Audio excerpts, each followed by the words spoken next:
Are you the CEO of your life in biz? I'm Emily Alderson, and I'm on a mission to elevate the beauty industry one success story at a time. If knowledge is power and seeing is believing, imagine what could happen if you expanded your mind to the possibilities. What kind of shift could you make happen? This is Stories with Stylists.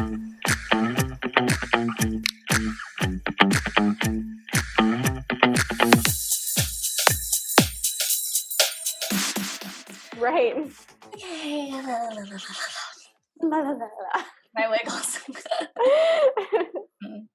All right. Hello, and welcome. Today we have an amazing guest, Samantha Bourgeois. She is a hairstylist, salon owner, and coach for stylists and salon owners with Bombshells Consulting. We'll get into all of those things, which I'm exciting. She's got tons of tips and tricks and knowledge bombs for you. So welcome, Samantha. Hi, thank you so much. So excited to be here. So my first question always for my guests is, where are you from and what led you to cosmetology? I'm from St. Louis, Missouri, and I became a hairstylist because honestly, it was kind of a last resort. I was a flight attendant at the time, and I got pregnant with my son unexpectedly, and I knew I didn't want to go back to school for 4 more years, and I honestly just kind of wanted a career that I could get into like quick. And so two of my sisters are hairdressers, and so I went to cosmetology school, and I ended up loving it. So all worked out like it was supposed to. It's so fun. I interview a lot of people that are like, I always knew I wanted to do this and I did it right in high school. I'm like, no, you did? Because Really? the Nope, same. not me. Yeah, not me either. That's so cool. So what did like school look like and then right after from there? So this is a really funny story. I showed up to school my first day and one of my cousins was in my class. Didn't even we just happened to enroll at the same school at the exact same time. So that was really cool because just one of those things that again just works out so beautifully because she ended up becoming one of my best friends. My family's huge, so we weren't close. And so that was a huge blessing there because I got to, know her and now we're really close. And so that's awesome. But so school was, you know, it was kind of tough because I was pregnant. I was 19. I was pregnant unexpectedly, trying to do this beauty school thing, working nights. It was hard, but I ended up, but I still loved it. I made some really good friends there, and I always had a knack for color. That was that was never a hard thing for me. Cutting was what really took effort on my end. And I felt like I didn't really understand cutting for years. That took a long time. But so I was in school. I took off to have my son, and then I went back and finished school. And then I started as an assistant in my first salon shortly after. How was that experience? Did you just how did you find your salon and did you just take whatever was available or did you really shop around for that? I would say, now that I think back on it, there was this one salon that I wanted to work at. So when I was in school, they did this thing where there was a day and looked at different salons. And so there was a salon that I totally fell in love. And so I wanted to work there the minute I got out of school. And I talked with the owner and she it was a done deal. It was going to happen. And then I graduated and it was kind of one of those things that it just kept getting pushed back. There was something that she was waiting to happen in order for me to start working, and it just kept getting pushed and kept getting. Finally, got to the point where it was okay, I really need a job now. So I ended up. I think one of my friends actually got a call back from a salon, and by the time she did, she'd already accepted a job somewhere else. And so she told me about that salon, and that's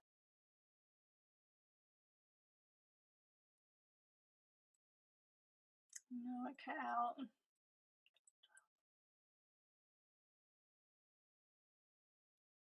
Did you lose me? Oh, there we go. Are Yeah, we back? we're back. No, it was a good experience. It was a good salon, but it definitely was not a place that I don't know. I just didn't feel like there was a lot of motivation as Mm-hmm. far as like, continued dedication or anything like that. Not that there never was, but it just wasn't like a super, you know, high energy place. So I worked there for a while and I built up like a pretty decent clientele. And I ended up getting an offer for another salon a few years into that. Um, I don't know, it was pretty close. And I was really, really scared to take the job, but I also knew that it was what I needed to do. And at the time, I didn't know that I was following my intuition. I didn't know what any of that meant. I just knew that this felt right. And it was scary because you know what it's like when you move salons and it's your first move. You don't know if people are going to follow you. Like, what if they all stay? And so it was a scary move, and the owner was not happy about it. Like, she wasn't super nice about it, and so it was scary. And I moved to that new place, and it was just so much more what I needed at the time. I felt like everyone there with there was always classes, there was always education. Um, it just was the right time. But because of, I think, I would say I didn't really build a book full of my dream clientele until I went out on my own. Right. And so, and not that, I mean, so many of my clients now I've had the entire time that Mm-hmm. I had none of my dream clients. But it's just that I it was always kind of that you what you can get type thing. Yep. You whatever shows up on your books, like, you accept it, you kind of let the client run the show, you let them tell you what they want, and they don't want to do the toner, they don't do the toner. There just wasn't a whole lot of now looking back at any of the salons I worked at until my last one before I went on my own, there just wasn't a whole lot of like goals and motivation for add-ons or teaching you how the business side of things, Mhm. which is why I'm so passionate about that now, because we're taught how to do hair, but we're not really taught how to make money at it. At all. Or even told And that it's it can an option, you know? mhm, Like, mhm. I don't feel like that was ever the sell, like, you can make a lot of money doing hair. Yeah. Yeah, that's just not, like, why I got into it, but I I remember think there I was a always class I could. was in one time. It was it Moroccan oil? Some sort of class, and the woman asked, "Why did you get into doing hair?" And my first genuine answer was to make money, because it is why I got in the career. I ended up loving it, but I got in this because I was in it for money. Right. And every single person that raised their hand was like, to make people feel good about themselves, and to all the things we say, which is great. All those things are true, but like, and so that's when the woman was like, "So nobody's in here to make money?" Like, exactly. And I'm like, "Well, I am." Like, Heck yeah. yeah. And I think it was so eye opening to me in that class. Like, that is the mindset. Like, yeah, you can love doing hair, but you're never going to make money at it. That's kind of like the accepted mindset. And Mhm. bullshit is what I say to Yes, yes. that. Oh, yeah. No, yeah, I find that too, like, as much as I love my clients and I do love all those fluffy things, making them feel good. I love the transformation. I love being creative. I Right. love like freedom of schedule. But I am not there voluntarily by any Right. means. You know, I'm there to make money, and that's the bottom line, because that feeds me, that feeds my family, that feeds all the things that I want to do in my personal life, right? I mean, can we just remove your a stingy asshole if you like money. Yeah, get rid of it. I love money, I love and money I love as my well. job, and I love making people beautiful, and I love taking home a big fat paycheck at the end of the day and being able to do what I want with it. Yeah. And I And think, and we can have yeah, all those things. Yeah. yeah, Yeah. I think exactly. And everybody should that's the repeat that. biggest, I don't know how we got here, but here we are. Um, have you ever, I think this is such a common thing in our industry, like the stylist that charges way more than we do, the initial reaction is like, oh, like who do they think they are?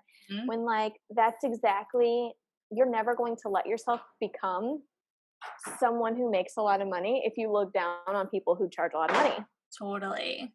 So Totally. it's like it we have to retrain that mindset and like get rid of that competitive, like if you look at someone who's charging way more than you, that should not be a thing to look down on them for. If anything, it should be something like good for them and motivate you to like, hey, maybe I can do that too, because if they can, or if you just don't want to, like, well, good for them, good for them, they can do that, rather than this catty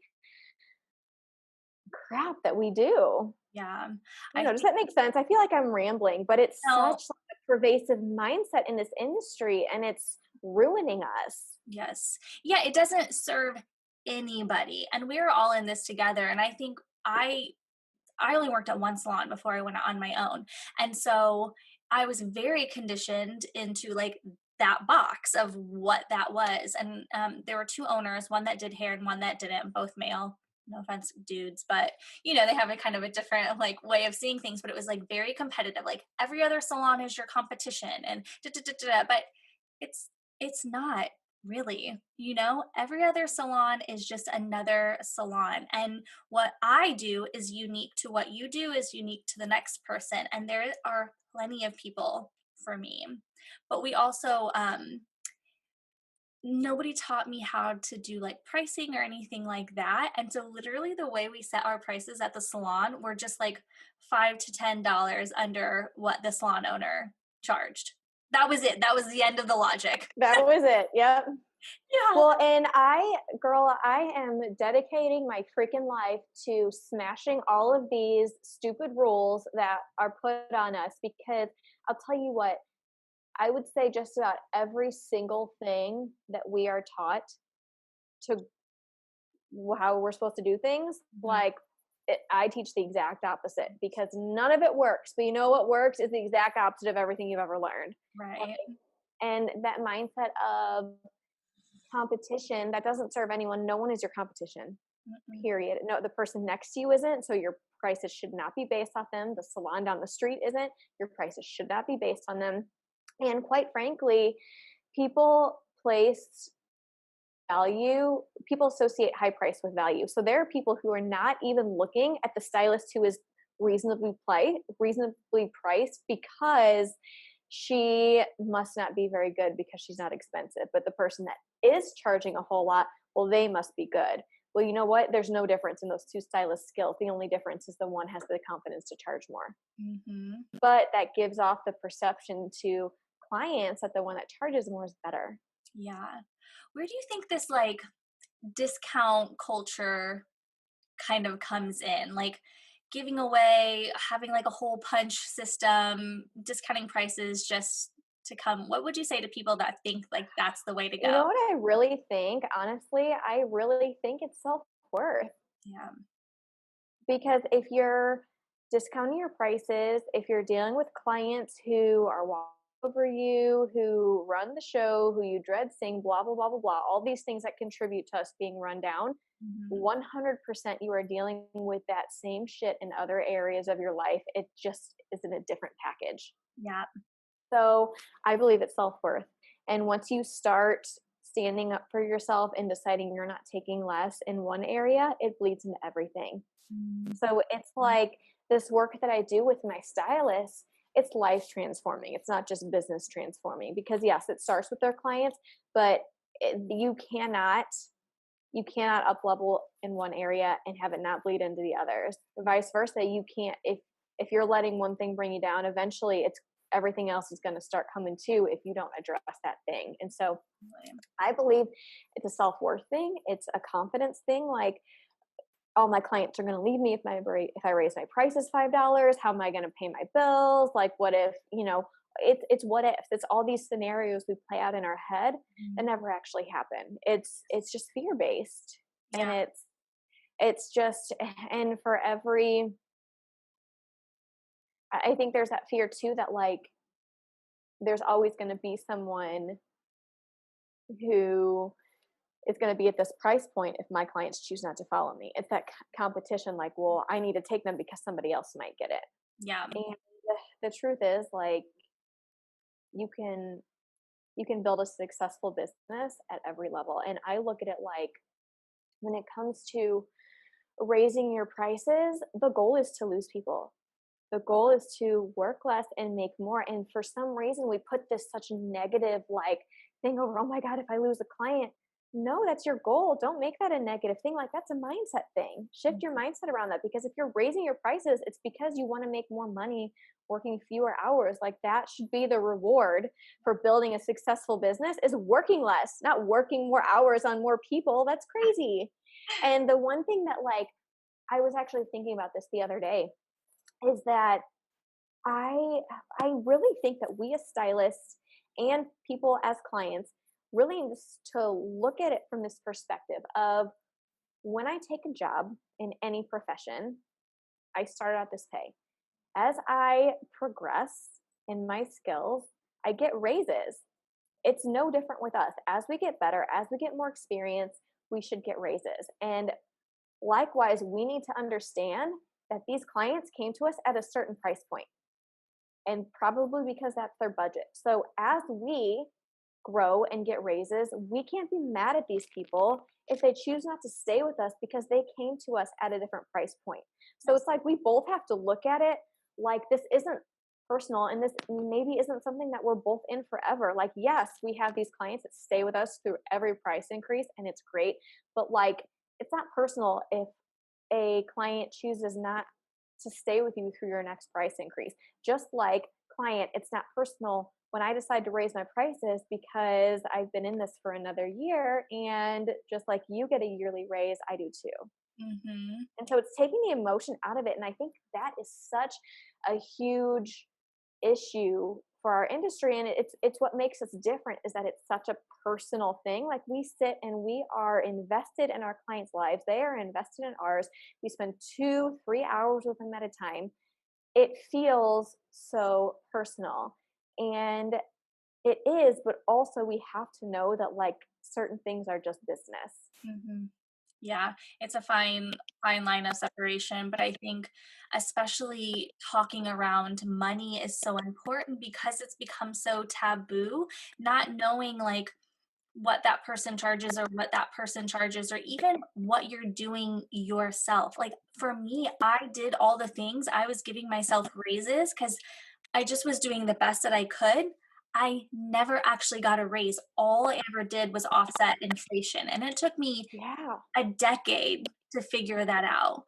right, Fucking waste of time, like, I'm so right. thankful for, like, now independent coaching and things like that because, yes, I learned lessons from my mistakes, but I also feel like investing in a mentor or a coach or even a program is so valuable. Like, that small investment feeds the rest of your Saves you so life. much money in the long run. Yes. So Yes. much money in the long run. Like, my coach, I hired her to me build an online business. It was when I started making all these changes, which we can get if you want to, about like kind of my story. But when I went out on my own and I decided, like, I had this major mindset shift and everything changed, I was like, holy crap, I can help other people do the same thing. But I Mhm. had no idea how to start an online business. And Right. so I reached out to this woman who I'd been following, and I knew she was the one to help me. And she's $2,000 a month. This was 3 years ago, and I'm still working with her because, you know what? Because I invested in her, like, it was the scariest investment I've ever made in my entire life. It was all the money I had, Yeah. but I knew that I didn't know I was doing. And looking back, I know 100% if I would have tried to do it on my own, I would have quit and it would have never become a thing. Mhm. So that investment has made me thousands and thousands and thousands of dollars. And so, like, while it is scary to make the investment, it is always a lucrative decision to invest in some, skip some trial and error. Like, that trial and error is expensive. Time is Yes, money. If you can time is hire money. someone who knows what to do and tell you Mhm. how to do it and lay it out for you, do it. And also for me, like with my coach, I find that I'll like bring up something to her, and there are times when she literally just repeats it back to me, and I'm just like, oh, yeah. Like things just click in a way where I already had the ideas. I already knew the things, but that kind of validation from somebody or like just shifting around, just like these minor tweaks makes such a huge improvement. When I hired my coach, she was more than half of my take home pay. Yeah. But once you start making more money, that percentage shrinks and shrinks and shrinks, Yeah. you And, know? like, we just call a spade, and sometimes it's just the accountability. Yep. It's not that I don't know, like, at this point, it's not that I have no idea what to do, but I know that if I'm talking to my coach on Thursday and I didn't do what we talked about last Thursday, well, I'm wasting my own money because what are we gonna talk about? Totally. She's gonna say, "Cool, well, we can't do the next thing until you do the thing that we talked about last week." So, that sometimes is really all we need to get results, is, like, knowing that someone's gonna be there to ask us if we did it. Yeah. Like, you can know what to do all day long, but if you can't, what good is it doing you? Yes. My coach, she doesn't like claim the quote. She said she heard it from somebody else, but I always give her credit. Maybe I should start taking my own credit for it. But she says, education and inspiration are nothing without application. Like you can get inspired, you can have all the ideas, you can go to class after class after class, but if you don't actually implement the things Mhm. that you're learning, what's And it? that's the value of coaching. Yep. That is the value of coaching, is someone who's gonna make sure you do it. Mm-hmm. Yeah. And they don't like hold your hand through it. It's just an outside perspective. It's hard for us to look to Well, be there's an completely energetic objective to to ourselves. it. Yeah. There's an energetic piece to it too, of investing yourself, Yes. putting out there, like, I'm serious, I'm gonna make this happen. Like, that's a Mhm. huge part of manifesting is, yeah, sure, it's great to journal and visualize and put out what you want to the universe and, depending how woo woo you get, do all the rituals, but without action, none of it's gonna happen because we have a part too. Yes. It's Yeah, yeah, yeah. co-creating. We are co-creating with the universe, and even though like we can get, intuitive downloads or guidance, but if we don't put those into action, there's nothing. There's nothing. Exactly. Yeah. And you know what? And they'll stop coming. If you Mhm. don't take action, eventually the universe is gonna stop giving you those nudges Yes. Yeah, you have to be a good partner. until you decide to start listening again. Mhm. That's the cool thing though too, like, you can pick it back up at any time, it's never too late. It is unconditional love at Yeah, its highest. Yeah, yep, that's so cool. So how did you transition from, I mean, you're still actively doing hair in the salon and then yeah. like creating your coaching business. What did that look like? Because you kind of started with doing like social media stuff, Mhm. right? So, I feel like I kinda need to go back to when I went out on business of my own, just to kind of tie this all in. Yep. So, um, been doing hair behind the chair for 8 years at that point, and I was a really good hairstylist, but I wasn't making a lot of money. And it didn't make sense to me because I always thought at the point where I was that busy in my career, that skilled, I'd be making good money and I could barely pay my bills. And so it was really eye opening to me to realize one day, just like, wow, something's got to change because me just waiting for the client, like I figured, okay, if I stay in this long enough, eventually I'll acquire enough clients and I'll be making a lot of money. Well, it didn't work out that way. Like, you can't just sit around and wait for shit to happen. So even though I was a busy stylist, like, I was just getting what I was getting. And so I was, you know, getting clients that weren't really interested in I was getting clients who didn't want to book, which is job secure, who didn't want to buy, who who wanted me to come in outside of my hours and I was doing it, who would tell me what to do. And I have like that crippling anxiety seeing certain clients on my books because I just know nothing I do is ever going to make them happy. So it's just this culmination of realizing I am not happy and not happy. I'm not making any money. And so um, for like 6 months, I was terrified to go into business for myself. I was a commissioned salon. I always had been in a commissioned salon. And so I was terrified to go on my own. I always said, oh, I don't want to be a business owner. I don't want to deal with running a business. Like that was never a goal of mine. But when I realized how unhappy I was, what I was doing, I just put out there. And at this time, I didn't even know that I was putting out there to the universe, but I was like, okay, I'm not actively looking, but if something falls in my lap, I will take it. Well, within like 6 months, this opportunity to share a loft just literally fell into my lap. And I was I got a phone call like, hey, do you know anyone who wants to share with this person that you know? And I'm like, well, shit, I guess I got to do it now. So I was terrified. I almost backed out 15 times, but I eventually did it. And I just went into it with this of, all right, I don't know what I'm going to do, but it's going to look different. Like I am done.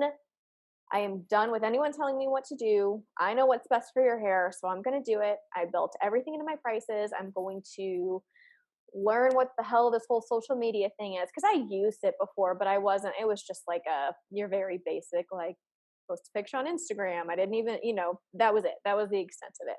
So I really just dove headfirst into research of like how to use social media. I started making tons of videos, I look back at my stuff now and I'm like, oh my God, that stuff was terrible, but it worked. Like, and it's the one thing that I really want people to take away from this is it doesn't have to be just show up, because I look back at my stuff now that made me the busiest I've ever been in my career. And I think it's terrible now, but but we're our own harshest critics. So Absolutely. anyways, so yeah, I just started, I really honestly, like I just started manifesting. I started, um, not, um, not accepting anything that I didn't want. Like, these are my hours. These are what I work. You pre-book if you want to get in with me, and everything's built into your price. If this is the look you want, this is what we do. You get everything. And that's how things are. If you come to my salon, you get literally everything. You get the gloss, the bonder, conditioning treatments, whichever one is going to be best for your hair, trim or haircut. Like it's all packaged in because that's the experience I want to create. Yeah. And so when it went from, I actually, through all that, I started to get, really busy, and I had stylists reach out to me. I actually was working for a product company at the time, and they asked me to put together a social media class. So I did. And then I gave that class, and I had all these stylists reach out to me and ask if I'd meet with them one on one. And that's when I was like, I can make this a business. so, so that's when I reached out to my coach. And honestly, um, what I've learned through working with her name is Jamie Thurber. She's amazing. Everyone needs to follow her because she's life changing. But I was so busy, busy behind the chair, like wearing busy as a badge of honor. Like I always have all this shit going on, And the first thing she did was help me eliminate the chaos. Yeah. And holy crap, if I thought I was making money before when I was so busy, I had never made more money than when I eliminated the chaos in my life. Like planning my week, just getting organized, planning my weeks, setting my hours and not compromising on them, building in me time every single day. Like I remember there was one time I called her crying on the phone because I couldn't find a sports bra. It was like the straw that broke the camel's back, like everything was piling and the mornings were miserable in my house. And I was just trying to find a sports bra so I could work out after work. And I was late, and I was just like, I remember like it was just like the thing that set everything off. And so I sent her a boxer just like crying because I couldn't find a sports bra. And I will never forget what she said. She's like, honey, you're creating all this chaos in your life. Like, well, that's not what I wanted to hear. Right. But it was true. And so, um, it, so you asked what it looked like. It looked like first creating organization and peace in my life, and actually working less.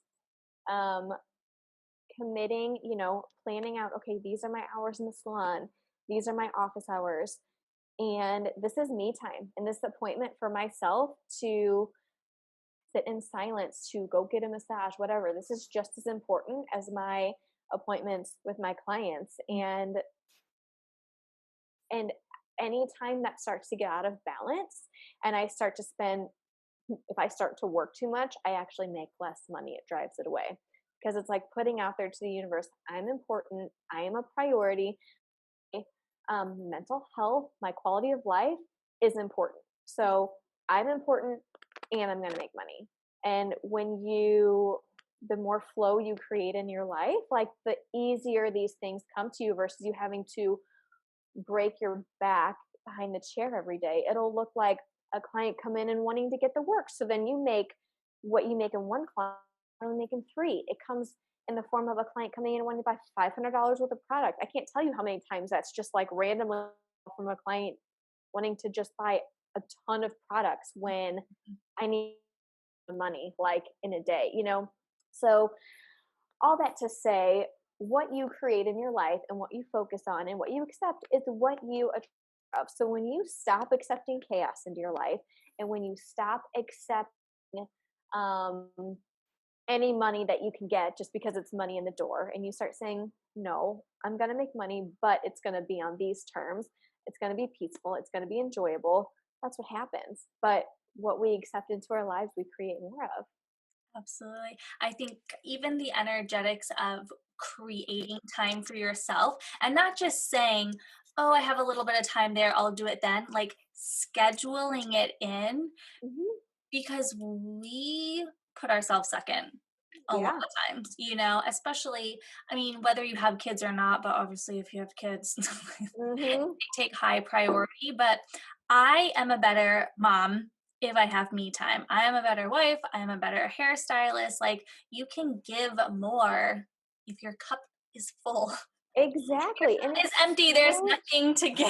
exactly. And then everybody's getting half-assed. Then Yeah. you're letting everyone down and then you're feeling worse because you're constantly disappointing everyone. Mhm. You're at your wit's end. You hate your life. You're crying over a sports bra. Yeah, I know. Yeah, and it's and to talk about the energetic side of it, if you don't respect you, if you're not making yourself a priority. There's like a weird sound, and this is important. It sounds like can Is you it from hear my it? end? I don't hear it. Get me to unplug and plug back in. You know?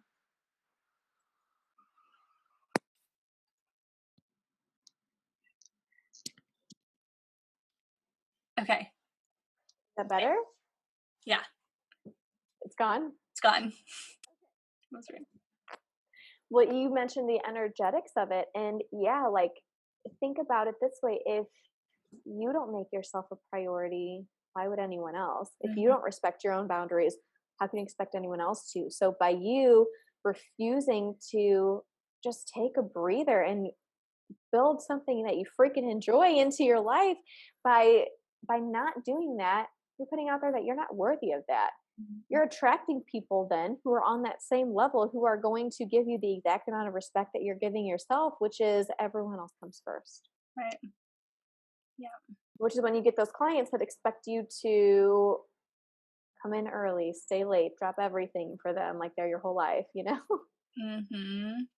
I have found that anytime that I have let a client go or fired a client that just was giving me such anxiety or making me crazy or not valuing me, literally every time I fired them, something amazing came in. Hmm. And that's that like standing in your worth. I mean, like a client that only got haircuts immediately started getting a full head of highlights. And now I've like just instantly replaced that person with somebody that I love and values me.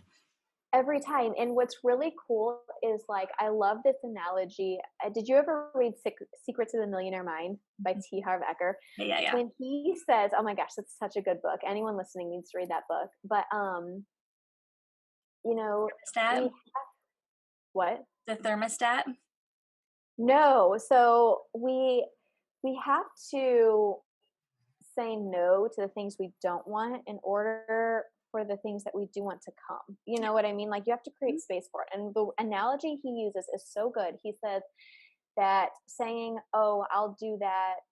I think he uses money, but obviously he uses money as the analogy. But you can, apply it to anything. But like, I'll wait to do it until. Hold on, this is good. I want to get it right. Oh, he's talking about managing his money. Okay, and so managing your money and how if you don't manage your money when you have a little, you'll never have a lot. And Yes. so he said that saying I'll wait to manage my money until I have more is like saying to the bank, I'll make my deposit after you give me my interest.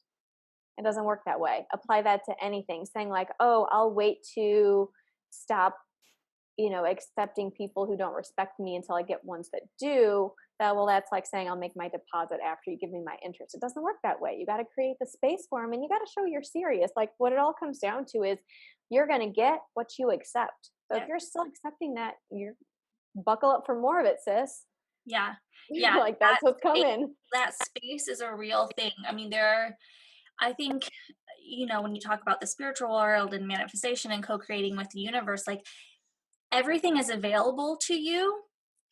But time is a real thing in this human experience. And if you haven't created that time, if you're still s- taking up space and time with these clients that you don't want, well, Hmm. where are the good ones gonna go? Exactly. And there's one thing I want to touch on because I know a lot of people, like a lot of stylists, like let's say you're not as busy as you want, but the clients you do have are the ones that, you know, are soul suckers. And you're listening to this and you're thinking, well, I already have the space for clients I do want, so I can't get rid of the ones that I don't want because then I won't have anyone. But I'm not talking physical space on your books. I'm talking energetic space because if all your space is filled with people you don't want, like energetically you don't have space for the ones that you do. You have to clear out that negative shit first. So I just wanted to be clear when I say creating space, I don't necessarily mean that you don't have any physical openings on your books. I'm talking like you got to get rid of that negative energetic shit first. Yeah. And All I right, hope it's okay that I said that word.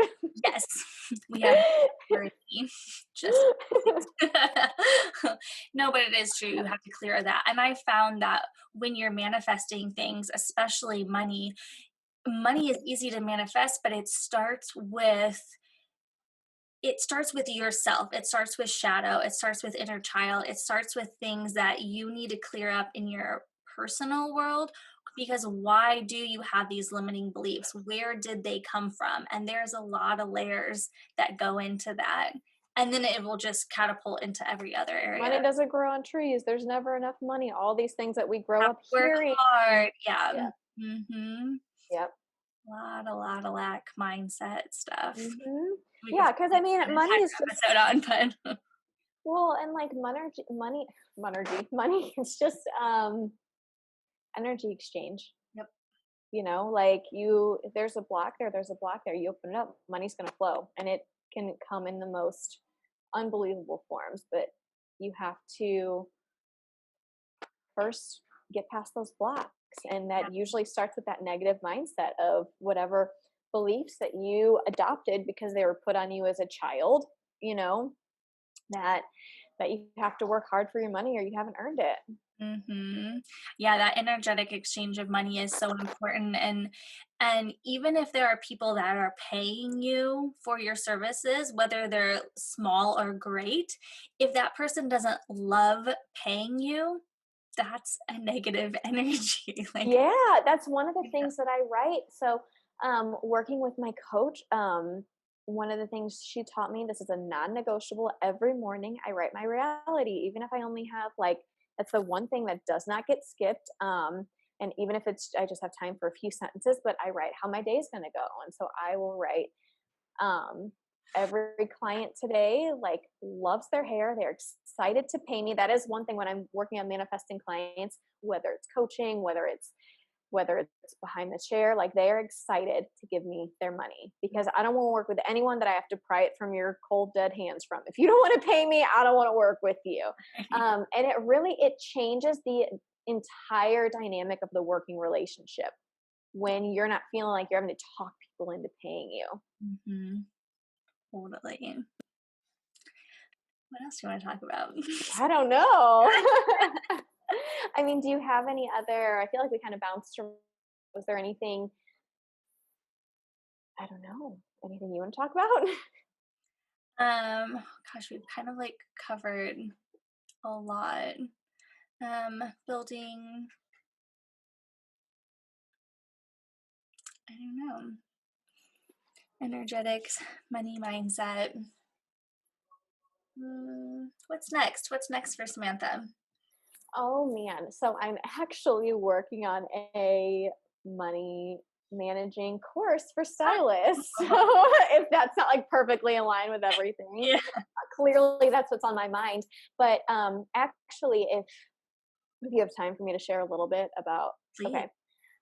So actually, shortly after I met you last year at the Ember Retreat, ironically, not ironically, it was perfectly planned, but I read that book that I just referenced, The Secrets of a Millionaire Mind. And I had this whole new like lease on life, and I was going to get home and I was going to manage my money just like you said. And I was so excited. And literally 2 days later, very, very, very long story, but I had been carrying this debt with me for um, the same debt for like 10 years. And then once I became a big girl and started making money, I started paying these things off. Well, by that time, one of my student loans had gone to collections and credit. It had like gone as far as it could go. So I started making regular payments with them, whatever. Well, when I was late on a payment, they garnered everything in every single one of my bank accounts. Like everything that I had, zero, checking, savings, business, like everything. Sorry. Um, like I thought it was the worst thing to ever happen to me, and it turned out to be one of the best Yeah. because of that. Talk about like finding out what you're made of when you.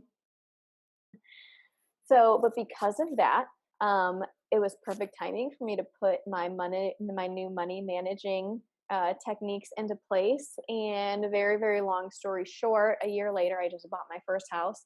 I am debt free and I have more money in savings than I've ever had in my entire life. Yeah. And I just got goosebumps saying that. So, talk about like going from, so all that to say, like, what I have learned is not about how much money you make. It is about how you manage it, because this year was not, if I'm looking at financials, it was not my best year ever, but it was the year that I got everything paid off.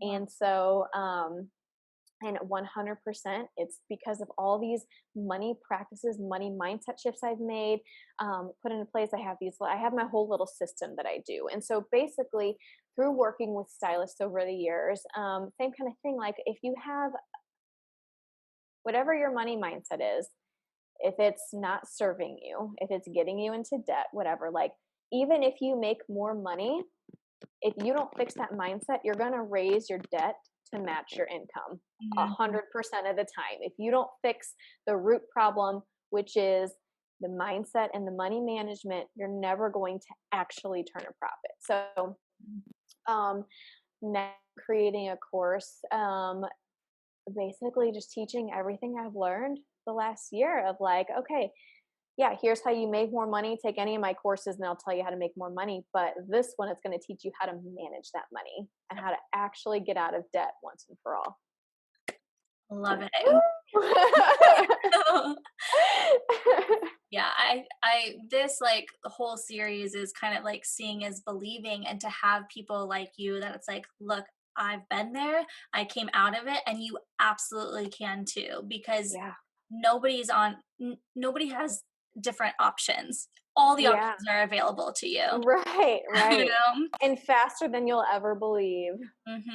So exciting. So, where can we find you? How can we work with you? So, Instagram, Bombshells by Samantha, Facebook, Bombshells by Samantha.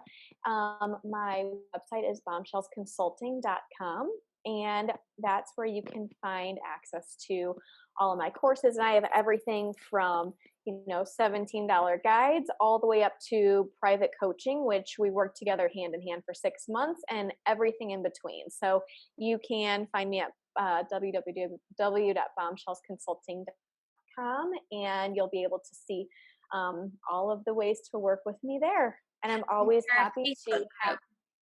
What do you say? Oh yeah, my Facebook group. Samantha pops in on our Facebook group a lot. She goes live a lot, and she's just like full, full of great inspo. Well, thank you. So yes, my Facebook group, it is free. It's called Stylist Sisterhood, Power, Passion, and Perseverance. And actually, if you go to my website and join my mailing list, at the bottom of every email I send is a link to join that group. So, if you are trying to find that, that's how you can find it. But yeah, I go live in there, and that is kind of my place that I wanted to create for female stylists to connect and support each other. And I go live in there fairly often with kind of business tips or whatever's on my mind. I mean, who knows what you're going to get, but but it's a really cool community. It's a great community. Well, thank you so much for being here and sharing all this with us. Thank you for inviting me. I'm so honored that you would want me on your podcast. So thank you. All right. We will see you on the next one. All right. Bye.